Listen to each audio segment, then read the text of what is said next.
Hello, and welcome to this lecture entitled The Cusp of Modernity. Why is it that we want to bring up modernism and industrialism, that is, modernity? Modernism and industrialism are the dominant philosophical systems of the United States since the end of the Civil War.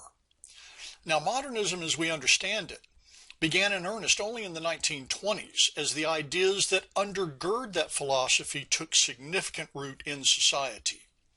Those ideas, that is, the philosophical background of modernism, came from thinkers of the mid to late 19th century. For example, the biology of Charles Darwin replaced the mechanics of Isaac Newton as a way to envision the world. Thinkers began looking at their societies as if they were biological organisms rather than machines. Now, this might seem odd, but it permeates our entire worldview today. Another of these philosophical backgrounds is the higher criticism of biblical inerrancy by David Strauss and Ludwig Feuerbach. The net effect of higher criticism, which was to suggest that evidence indicated the stories of the Bible were not literal but were allegorical, was to open a path to uncertainty and to force the development of the idea of living without complete certainty. The physics of Albert Einstein, though he's known for his work in the 20th century, most of his ideas were formed in the 1890s and up until about 1905 or so. Particularly his theory of relativity makes the universe and things that seem stable like time uncertain. Adding to this is the psychology of Sigmund Freud, again mostly from the 1890s.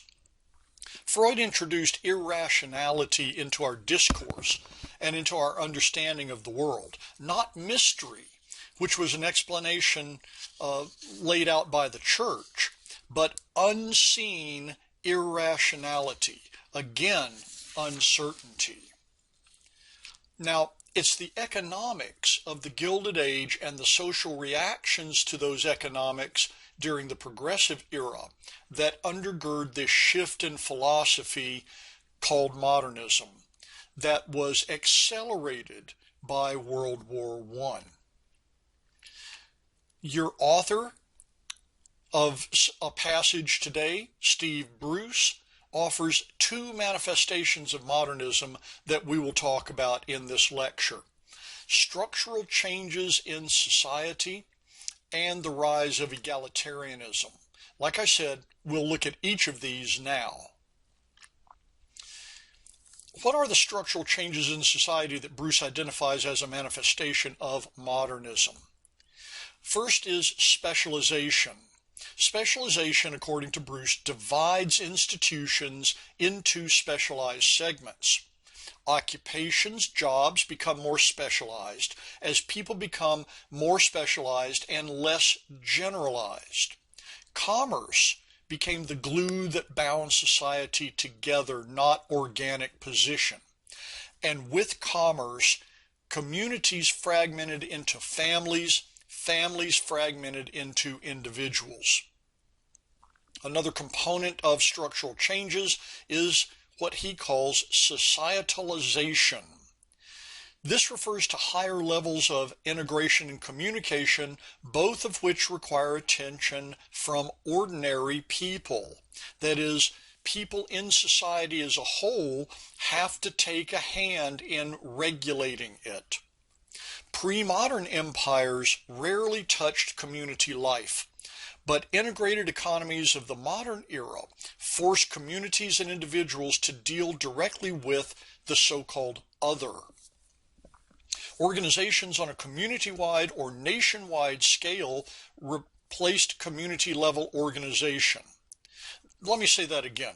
Organizations on a society-wide or national scale replace these community-level organizations. We see this in the struggle between what McGurr later calls rampant individualism of the capital class and the mutualism of the working class. We see this also in the attempts of the new middle class to find how an individual fit into a socializing environment. Another of these structural changes in society is rationalization. That is, making the world understandable to humans. Abstract and mysterious cosmologies fell to human-centered and human-explained views of the world. Ends of action become this worldly rather than otherworldly. We see this, for example, in historiographical theory. Collingwood, for example, maintains astutely that the aim of history is to describe the activities of human beings in the world rather than to describe the actions of a deity manifest in the world. We see also this idea of this worldliness replacing otherworldliness in the scientific revolution of the 17th century and after, and in the technological revolutions that followed the scientific revolution. We see the development of knowledge and technological professions in the progressive era in particular. These include knowledge and technological professions that use techniques on social issues. For example, social work became an occupation, a profession during the progressive era.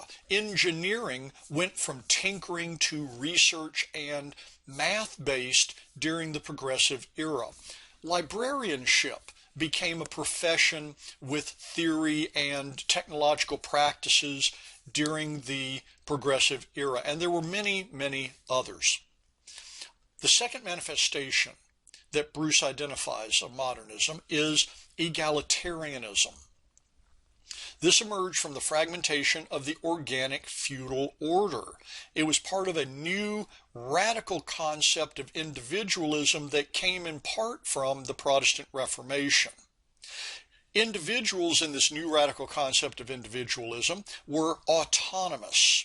Society had to set space for individual actions rather than deal with communities. The law had to allow individuals to own property. And for example, women could not own property in the U.S. until the 19th century.